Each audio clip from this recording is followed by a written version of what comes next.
Boa noite a todos, boa noite a todas, são 19h30, vamos caminhar com Jesus? Bom, estou eu começando aqui, ainda estou arrumando aqui algumas coisas, né? Mas cheguei a tempo, a reflexão de hoje é uma reflexão interessante e que tem algumas, vamos dizer, interpretações que precisam ser repensadas, né? E uma vez que podem ser repensadas, a gente devia revê-las. Daí é o que eu vou fazer hoje. Eu vou pegar pelo menos uma dessas interpretações e vou repensar elas. Chegou alguém aqui. Ó, Marcela, boa noite, paz e bem. Né?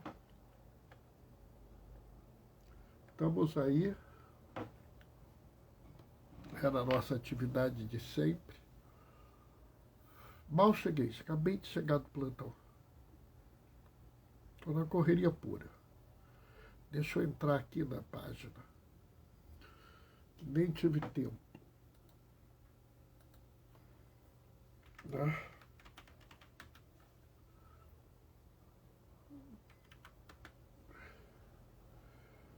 É uma coisa só, entendeu? Nunca paro. Né?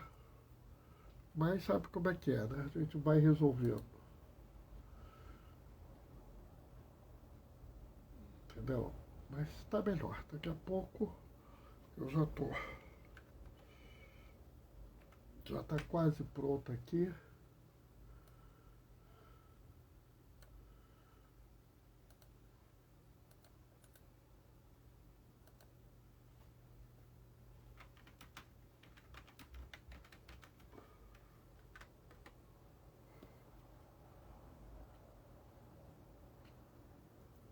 Pronto, já está tudo certinho. E aí, Marcela, tudo bem? Como é que estão as coisas?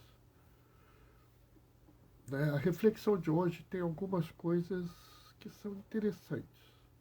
Né? E, e é gozado, porque eu acho que as pessoas, vamos dizer assim, simplificam muito essa interpretação. Né?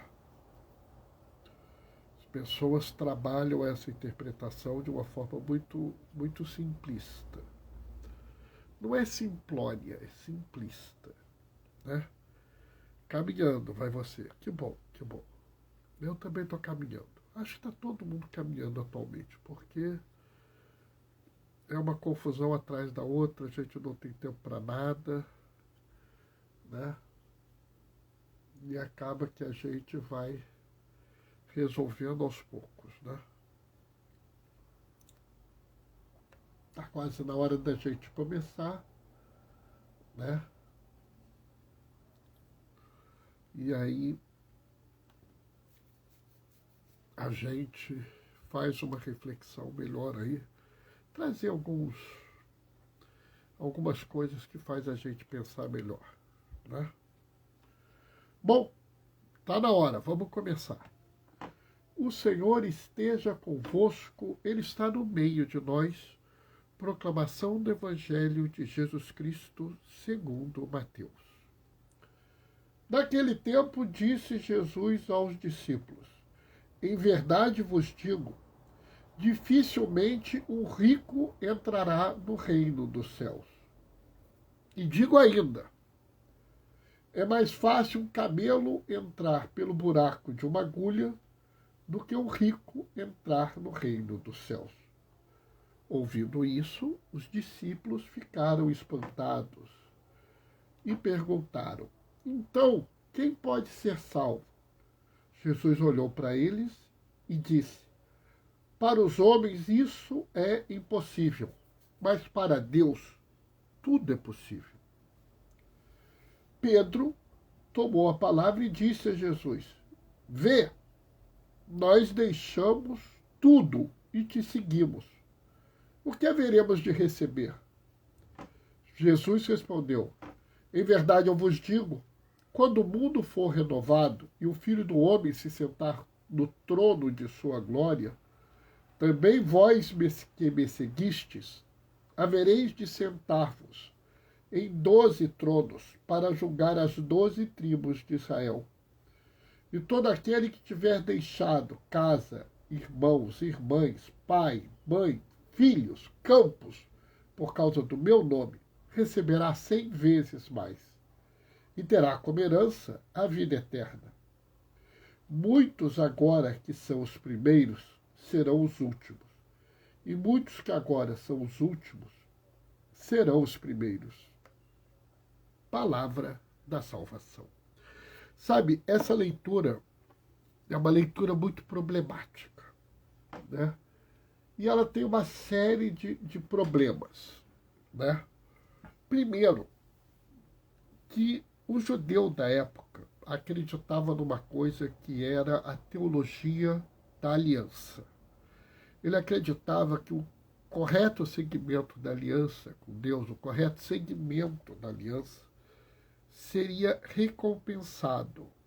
Então a pessoa teria saúde, teria descendência e teria riqueza, normalmente terra. Então, quando Jesus fala que dificilmente o rico entra no reino de Deus, as pessoas da época ficaram muito preocupadas, porque para eles o rico era um dos modelos do segmento. E, de certa forma, é muito interessante, porque isso ocorre até hoje. Né? Quando a gente fala que o rico tem dificuldade de entrar no reino dos céus, quando a gente fala que Jesus tem uma opção pelos pobres, né? Medellín e Puebla falam em opção pelos pobres. Isso foi tão difícil para as pessoas que a igreja deu uma amenizada falando de opção preferencial pelos pobres. Mas, na verdade, a opção pelos pobres faz parte, é uma parte central da ação de Jesus no mundo. E aí as pessoas começam a ficar muito preocupadas, porque fala, mas como é que pode ser esse negócio do buraco da agulha? Aí trazem explicações que são válidas, não estão erradas. Que buraco da agulha é uma passagem que existe das muralhas, então é difícil, mas o camelo passa. Mas a questão central é entender o que é a riqueza. Sabe, é muito comum isso. Quando você fala assim, Jesus fala assim, juntai tesouros no céu, onde o bandido não rouba e a traça não corrói. Né? E ele sempre dá uma dimensão desses tesouros. Jesus, em vários momentos, nos diz quais são os tesouros. Né? Os tesouros são até interessantes. Né? O que é a riqueza e a pobreza? Né? A riqueza do mundo é dinheiro, é poder, é terra. Se você vive essa riqueza, se você busca essa riqueza, você provavelmente não consegue encontrar a riqueza que Jesus propõe. Né? Quem é rico para o mundo acaba sendo uma pessoa que, vamos dizer assim, não colhe a riqueza de Jesus. Então, quando Jesus está falando aqui que é muito difícil o rico entrar no mundo de Deus, no reino dos céus, no reino de Deus, é porque o rico não faz as coisas básicas que Jesus pede que ele faça. O que Jesus pede a todo mundo? Que nós cuidemos dos doentes. Pode olhar. Jesus, ele sempre cuidava dos doentes. Então, é um pedido de Jesus. Segunda coisa que Jesus costuma pedir. Jesus costuma pedir que a gente, vamos dizer assim, dê de comer a quem tem fome, dê de beber a quem tem sede, ou seja, garanta as condições mínimas de vida.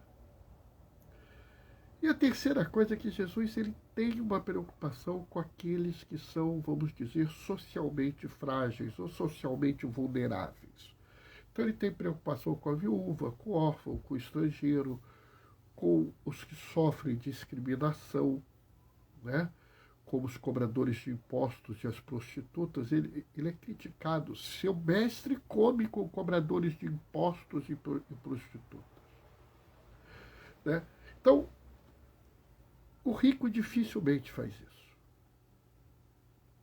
E é justamente pelo rico dificilmente fazer isso que ele não consegue entrar no reino dos céus. A pessoa que é rica, ela tem tamanho desejo de ter o dinheiro, que ela tem dificuldade de, como vou dizer, fazer essas coisas. A pessoa que é rica normalmente tem dificuldade de conseguir um cuidado com isso.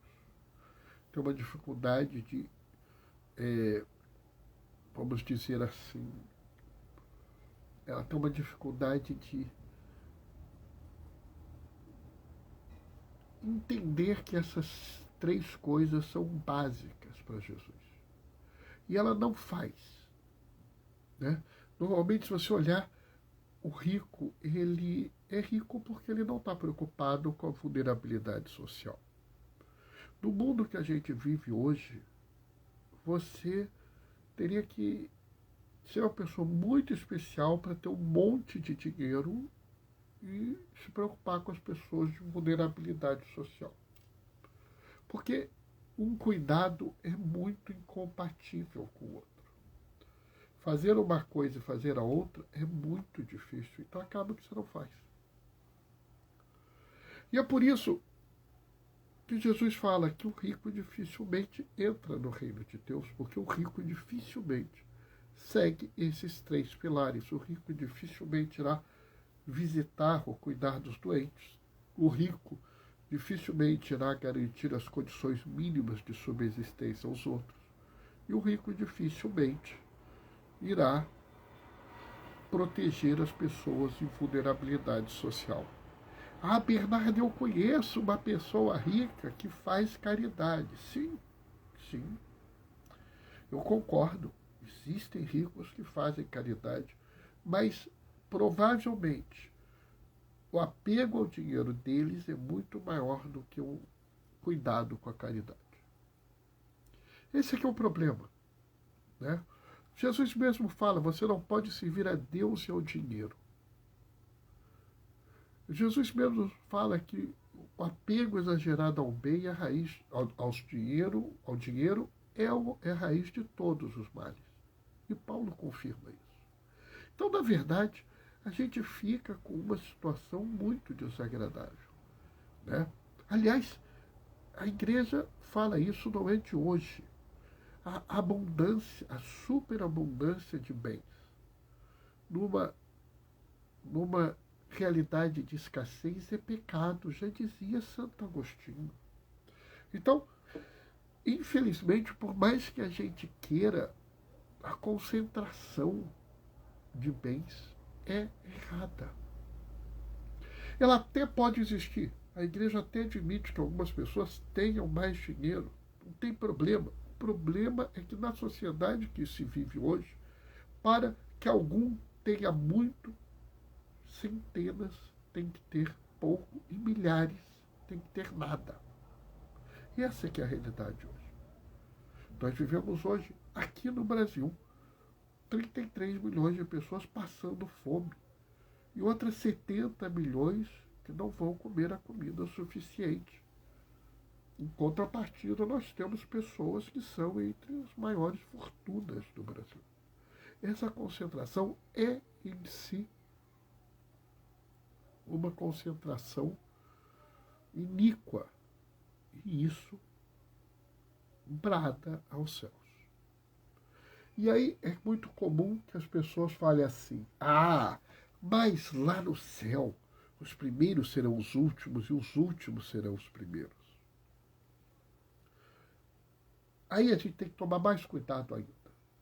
Porque se você interpretar isso como a ideia que Jesus vai inverter essa realidade, que aquele que é pobre e miserável vai ganhar um palácio no céu, e aquele que é rico, que vive no palácio, vai ficar na rua, na amargura do céu, você não entendeu. Porque a proposta de Jesus não é criar uma nova sociedade com duas classes. A sociedade de Jesus não é uma sociedade que vai ter classe alta, classe média, classe baixa, classe miserável. Não!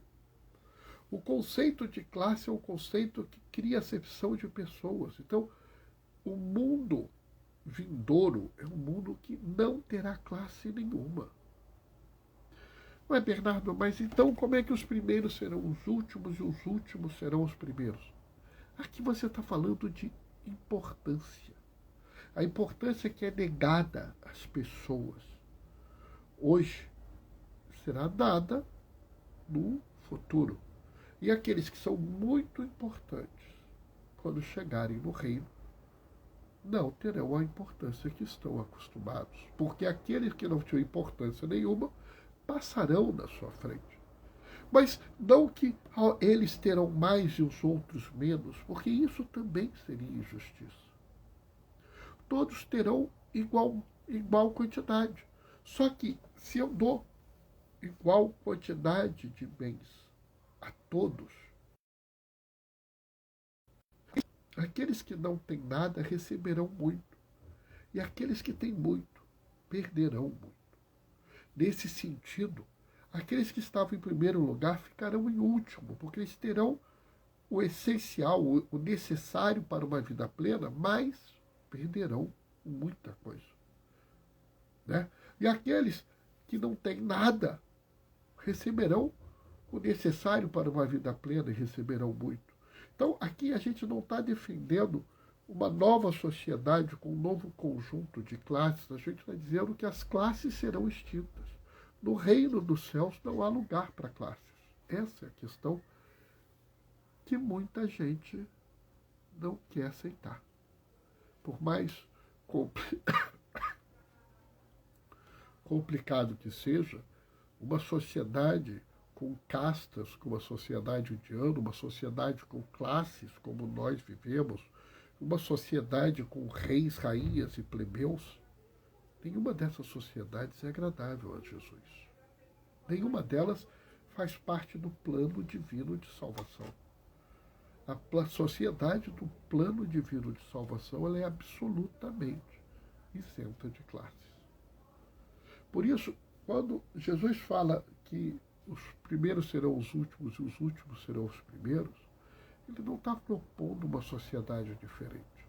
Ele está propondo, sim, uma visão aonde o ser humano é mais importante que o dinheiro. Isso pode ser muito estranho, mas no fim das contas, isso vai valer a pena. Porque sempre vale a pena caminhar com Jesus. Amém? Bom, essa foi a reflexão de hoje, né? Terça-feira a reflexão costuma ser um pouco menor, pelo simples fato de eu chegar correndo, né? Então acaba que eu também acabo não fazendo, né? Acaba que eu fico cansado, não faço. Não faço super reflexões, mas acho que foi legal. Amanhã eu tenho um compromisso de noite na Câmara dos Vereadores. Um aluno meu vai receber uma homenagem e eu vou lá. Então amanhã não tem live, mas quinta-feira tem. Quinta-feira a gente se vê, tá? Então, até quinta-feira eu vou deixar minha bênção. O Senhor esteja convosco. Ele está no meio de nós, por intercessão de São Martinho de Lima. Desça sobre vós e permaneça para sempre a bênção do Deus Todo-Poderoso, Ele que é Pai, Filho e Espírito Santo. Se cuidem, quinta-feira a gente se vê. Até lá, beijos e bênçãos. Tchau, tchau.